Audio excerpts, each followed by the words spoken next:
നമസ്കാരം സുഹൃത്തുക്കളെ. ഇന്നത്തെ വിഷയം എന്ന് പറയുന്നത് അമേരിക്കയിലെ ഏറ്റവും കൂടുതൽ തർക്ക വിഷയമായിരിക്കുന്ന ഒരു സംഭവമാണ് H1B1 വിസ. അതായത് ഹൈലി സ്കിൽഡ് ഇമിഗ്രൻസിന് ലോകത്തിൽ എല്ലായിടത്തുമുള്ള ഹൈ സ്കിൽഡ് ആയിട്ടുള്ള ഇൻഡിവിജ്വൽസ്, ഫ്രഷ് മൈൻഡ്, ടാലന്റ് ആയിട്ടുള്ള ഇൻഡിവിജ്വൽസിനെ വ്യക്തികളോ അല്ലെങ്കിൽ അമേരിക്കയിൽ കൊണ്ടുവരാൻ വേണ്ടി നടപ്പിലാക്കിയ ഒരു ഒരു വിസ സമ്പ്രദായമാണ് H1B1 വിസ.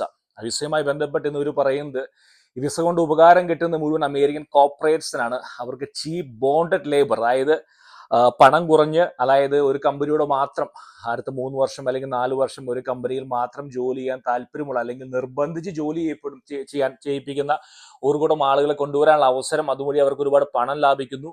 രണ്ടാമത്തെ കാരണം എന്ന് പറയുന്നത്, അവർ പറയുന്നത് അമേരിക്കൻ കോളേജിലെ കുട്ടികൾക്ക് അവസരങ്ങൾ ഒരുപാട് കിട്ടുന്നില്ല എന്ന് അവർ പറയുന്നു. ഇത് കാരണം അവർ പലരും പറയുന്നത് അമേരിക്കൻ കോളേജിൽ നിന്ന് പഠിച്ചിറങ്ങുന്ന കുട്ടികൾ ഊബർ ഈറ്റ്സിലും സ്വിഗ്ഗിയിലും H1B1 വിസയിൽ വരുന്ന ആൾക്കാർക്ക് ഭക്ഷണം ഡെലിവറി ചെയ്യുന്ന ജോലിയിലേക്ക് പോകുന്നു എന്നാണ് പറയുന്നത്. കോൺട്രവേഴ്സ് ആയിട്ടുള്ള സ്റ്റേറ്റ്മെന്റ് ആണ് അവർ പറയുന്നത്. മൂന്നാമത്തെ അവർ പറയുന്നത് കൺസൾട്ടിങ് കമ്പനീസ് ആയിട്ടുള്ള ഇൻഫോസിസ് അല്ലെങ്കിൽ TCS പോലുള്ള ഇന്ത്യൻ കമ്പനീസ് ഇതിന്റെ പേരും പറഞ്ഞുകൊണ്ട് അവരവരുടെ ടാലന്റിനെ പറ്റിക്കുകയാണ്. അതായത് വർഷങ്ങളോളം, അതായത് ഒരു വ്യക്തിയെ H1B1 വിസ കൊടുക്കാമെന്ന് പറഞ്ഞുകൊണ്ട് വർഷങ്ങളോളം കൂടെ നിർത്തി ജോലി ചെയ്യിപ്പിച്ച് അങ്ങനെ കൊണ്ടുവരുന്നു. അവരെ കൊണ്ടുവന്ന് അവരെ നിസ്സാരമായിട്ടുള്ള തുകയ്ക്ക് ജോലി എടുപ്പിക്കുന്നു. 2-3 കമ്പനികളിൽ ജോലി എടുപ്പിക്കുന്നു എന്നുള്ള ഒരുപാട് ഒരുപാട് ചർക്ക വിഷയങ്ങൾ. നമ്മൾ പറയാൻ ആഗ്രഹിക്കുന്ന വിഷയം എന്ന് പറയുന്നത്, ശരിയാണോ? എത്രമാത്രം സാധ്യത ഇതിനകത്തുണ്ട്? ഒരു മാറ്റം വരുത്തേണ്ട അത്യാവശ്യമാണോ? എപ്പോഴാണ് ഈ പ്രശ്നങ്ങൾ ആരംഭിച്ചിരിക്കുന്നത്? ആദ്യമായി ഞാൻ പറയട്ടെ, പ്രശ്നങ്ങൾ ആരംഭിച്ചിരിക്കുന്നത് കുറച്ച് നാളുകളായി ആരംഭിച്ചിട്ട്. കാരണം AI വന്നോടെ ഈ പറഞ്ഞ ഒരുപാട് ടെക് ജോലികൾ അപ്രത്യക്ഷമായി പോകൊണ്ടിരിക്കുകയാണ്. പലരും പറയുന്നു AI എന്ന് പറഞ്ഞാൽ അനോണിമസ് ഇന്ത്യൻ എന്ന് പറയുന്നത്, അതായത് അദൃശ്യനായിട്ടുള്ള ഇന്ത്യക്കാരൻ നമ്മുടെ ജോലികൾ കൊണ്ടുപോകുന്നു. എവിടെ? ഇന്ത്യയിലേക്ക് പോകുന്നു, മലേഷ്യയിലേക്ക് പോകുന്നു അവർ പറയുന്നു. ഓരോ കമ്പനികൾ ഫയർ ചെയ്യുന്നു. ആൾക്കാരെ ഫയർ ചെയ്ത ശേഷം ഇവരെല്ലാവരും പല കമ്പനികളിലും അവിടേക്കാണ് ആളുകൾ പോകുന്നു പറയുന്നു. അപ്പോൾ ആരംഭിച്ചത് അങ്ങനെ മുതലാണ്. എന്തുകൊണ്ടാണ് H1B1 വിസയെ വരാനുള്ള കാരണം എന്ന് പറയുന്നത്, ടെക്നിക്കലി 70-കളിലെയും 80-കളിലും അമേരിക്കൻസ് എന്ന് പറയുന്നത് ഈ STEM field, science, technology, medical science, ഈ ഫീൽഡുകൾ അമേരിക്കൻസിന് വലിയ താല്പര്യമില്ല. അല്പം മെനക്കേട് പിടിച്ച പരിപാടിയാണ്. പഠിക്കണം, പിന്നെ എപ്പോഴും അപ്ഡേറ്റ് ആക്കണം, അവർക്ക് അതിൽ താല്പര്യമില്ല. അവർ കൂടുതൽ എന്ന് പറയുന്നത് സ്പോർട്സ്, കായികപരമായിട്ടുള്ള ജോലികൾ, അതായത് വിമാനം ഉണ്ടാക്കുക, പ്ലെയിൻ ഉണ്ടാക്കുക, പാലം ഉണ്ടാക്കുക, ഈ വക ഏരിയസിൽ അവർ ഫോക്കസ്ഡ് ആയിപ്പോൾ ഈ ടെക്നോളജി പരമായിട്ട് പ്രോഡക്ട്സ് ഡെവലപ്പ് ചെയ്യുക. അതായത് നാസയിലെ പ്രൊഡക്ട്സുകൾ, ആമസോൺ പ്രൊഡക്റ്റുകൾ, ഗൂഗിൾ ആയാലും ഫേസ്ബുക്ക് ആയാലും ഈ പ്രോഡക്ട്സിന്റെ ഡെവലപ്മെന്റ് ഒക്കെ ആർക്ക് വിട്ടുകൊടുത്തു? H1B1 വിസയിൽ നിങ്ങൾക്ക് ആര് കൊണ്ടുവരാം? ആവശ്യമുള്ള ആൾക്കാരെ കൊണ്ടുവരാം, അവരെ പണിയെടുപ്പിക്കാം. പക്ഷെ സോഴ്സ് കോഡ് എപ്പോഴും ആർക്ക് സ്വന്തമായിരിക്കും? എപ്പോഴും ആ കമ്പനിക്ക് സ്വന്തമായിരിക്കും. അപ്പോൾ എപ്പോഴും എന്താ സംഭവം എന്ന് വെച്ചാൽ, ഇത് മില്യൺസ് ആൻഡ് മില്യൺസ് ഓഫ് ലൈനിലെ കോഡാണ് എല്ലാ കമ്പനീസിനും പ്രൊഡക്ട്സിന് പുറകിൽ. ഇപ്പൊ നമ്മൾ മൈക്രോസോഫ്റ്റിന്റെ പ്രോഡക്റ്റ് യൂസ് ചെയ്താൽ പോലും ആർക്കും അതിന്റെ സോഴ്സ് കോഡ് കാണാൻ സാധിക്കില്ല. അതെപ്പോഴും ഹിഡൻ ആയിരിക്കും.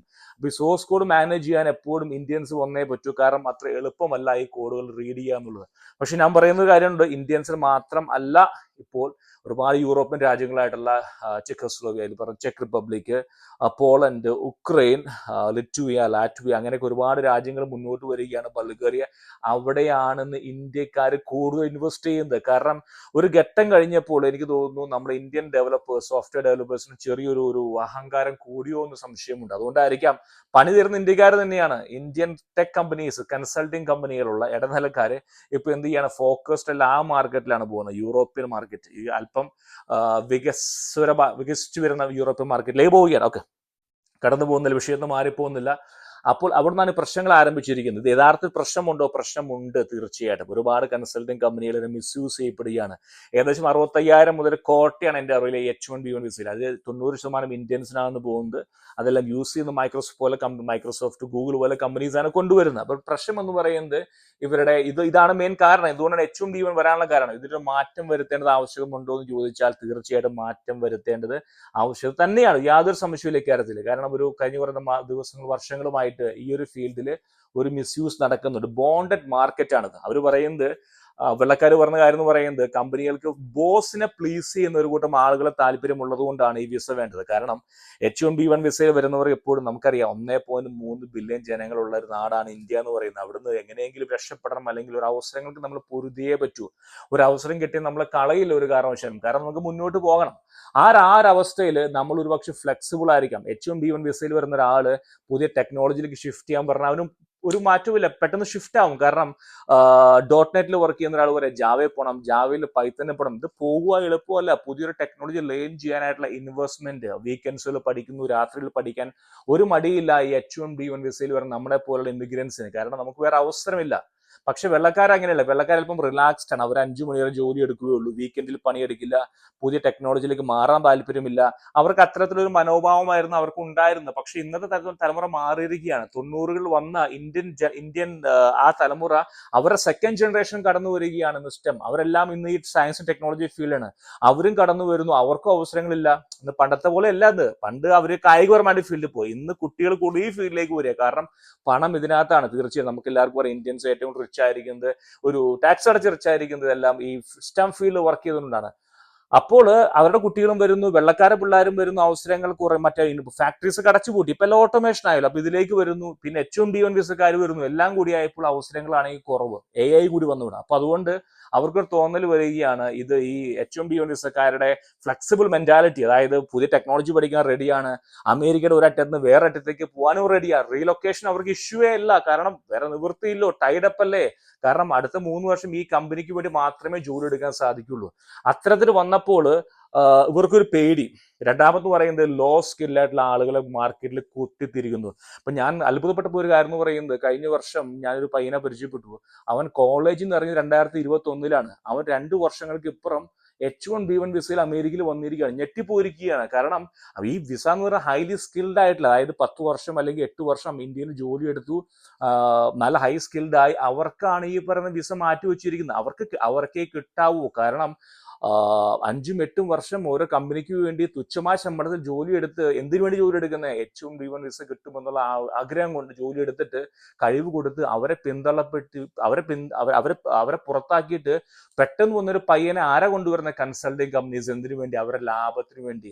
അവരിത് ആർക്കൊക്കെ കോട കൊടുത്ത് ഈ 2 വർഷം 3 വർഷം മാത്രം എക്സ്പീരിയൻസ് ഉള്ള ആളുകൾ അമേരിക്കയിൽ കൊണ്ടുവന്ന് ഇവിടെ തിരികെ കയറ്റി അവരുടെ ശമ്പളത്തിന് 50% പിടിച്ചെടുക്കുന്ന കൺസൾട്ടിങ് കമ്പനികൾ. തീർച്ചയായിട്ടും ഇതൊരു വലിയൊരു പ്രശ്നമാണ്. ആക്ച്വലി നമ്മൾ ചിന്തിക്കുന്ന പോലെയല്ല. അപ്പൊ അതുകൊണ്ട് ഒരു മാറ്റം വേണ്ടത് വളരെ അത്യാവശ്യമാണ്.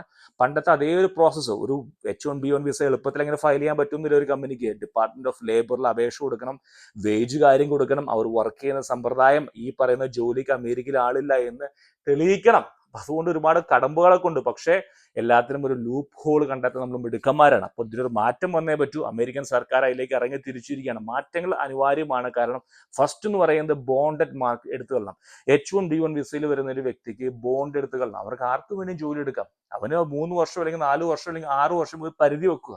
6 വർഷത്തേക്ക് കൊണ്ടുവരിക. 6 വർഷം അവൻ ആർക്ക് വേണമെങ്കിലും ജോലി എടുക്കാം. അവന്റെ സ്കിൽ അനുസരിച്ചുള്ള മാർക്കറ്റിൽ ജോലി ഉണ്ടെങ്കിൽ അത് കൊടുക്കാൻ തയ്യാറാകണം. രണ്ടാമത് പറയുന്ന അമേരിക്കൻ ഗ്രാജുവേറ്റ്സിനെ കൺസിഡർ ചെയ്യണം. അതായത് അവർക്കായിരിക്കണം ഒരുപക്ഷെ ഇവിടെ തദ്ദേശീയർക്ക് ജോലി കൊടുക്കാനുള്ള അവസരങ്ങൾ വേണ്ടി വരണം. അങ്ങനെ വരുമ്പോൾ ഇന്ത്യൻസ് കൂടുതൽ, എൻ്റെ അഭിപ്രായത്തിൽ കൂടുതൽ പഠിക്കാനും അല്ലെങ്കിൽ കൂടുതൽ സ്കിൽ ഇമ്പ്രൂവ് ചെയ്യാൻ ഇന്ത്യ സഹായിക്കും. കാരണം ഇപ്പൊ എന്ന് പറയുന്നത് എനിക്ക് എന്തെങ്കിലുമൊക്കെ പഠിച്ചാൽ ജോലി കിട്ടും എന്നുള്ള ഒരു ചിന്താഗതി